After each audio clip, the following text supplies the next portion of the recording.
सुबह सुबह अंधेरे में देखा एक कुत्ते के पिल्ले के कराहने की आवाज आई। देखा दीवार के सारे नाली में पड़ा था, निकल नहीं पा रहा था। दोनों तरफ ईंटों की नाली थी, वो निकल नहीं पा रहा था। जनवरी का महीना, रात्रि भर बेचारा पानी में ठंडे में रहा, नाली में कूं कूं कर रहा था। पंडित जी के हाथ में लोटा सोच के लिए जंगल जा रहे थे। पंडित जी ने सोच जाना छोड़ दिया, बच्चे को निकाला, स्नान करा के गर्म पानी में, घर में गर्म पानी से स्नान कराया उस कुत्ते के बच्चे को। उसके बाद उसका कप कभी छूट नहीं रही थी। फिर आग जलाकर के उसको तपाया, लेकिन लकड़ियां भी इतनी कम थी, वो भी खत्म होगी, आग भी समाप्त। एक बार उसको थोड़ा ठीक लगा, फिर क्योंकि अंदर तक उसके ठंड जा चुकी थी, फिर दोबारा से कांपने लगा। अब पंडित जी के पास आग की व्यवस्था नहीं थी, तो पंडित जी ने क्या किया, ऐसे बैठकर अपनी गोद में बच्चे को लिया और ऐसे अपने ताप से बच्चे की ठंड, कुत्ते के बच्चे की ठंड दूर करने लगे।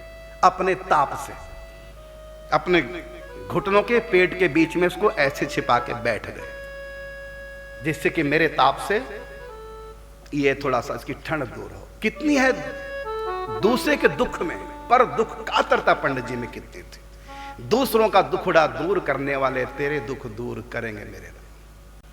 और ऊपर अपने कपड़ा ओढ़ लिया और उसको अपना गर्माहट देने लगे। इतने में एक पास के गांव का व्यक्ति पंडित जी की कई महीनों से चर्चा सुन रहे थे। बड़े त्यागी तपस्वी, गृहस्थ में रहकर भी संतों का जीवन जी रहे हैं, बड़े ऊंचे संत हैं। तो दर्शन करने के लिए पंडित जी के लिए आए, बड़ी श्रद्धा को लेकर के। और जो ही पंडित जी के पास पहुंचे, वो कुत्ते को ऐसी गर्माहट आई, इसको तो होश पूरी आ गई। वो गोद से निकल के भागने लगा, क्या क्योंकि ठीक हो गया, वो भागना चाह रहा है। तो गोद से निकल कर कुत्ता भाग गया, बच्चा कुत्ते का। वो जो दर्शन करने के लिए आए थे, कहता धत तेरी की, कुत्ते को गोद में बैठाए बैठे थे। कुत्ते को तो छू करके पूजा भी नहीं कर सकते। अपवित्रता, सबसे ज्यादा अपवित्र कुत्ते का स्पर्श माना गया। और ये ब्राह्मण होकर के कुत्ते को गोद में लिए बैठे थे। धत तेरे की, किनके दर्शन करने आया। ऊंची दुकान और फीका पकवान, नाम बड़े और दर्शन छोटे।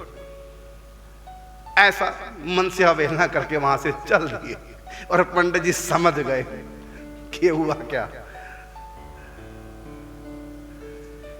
तो देखो, कुत्ते के प्रति भी उसका भी दर्द पंडित जी से सहन नहीं हुआ। सोचो हम होते तो क्या करते।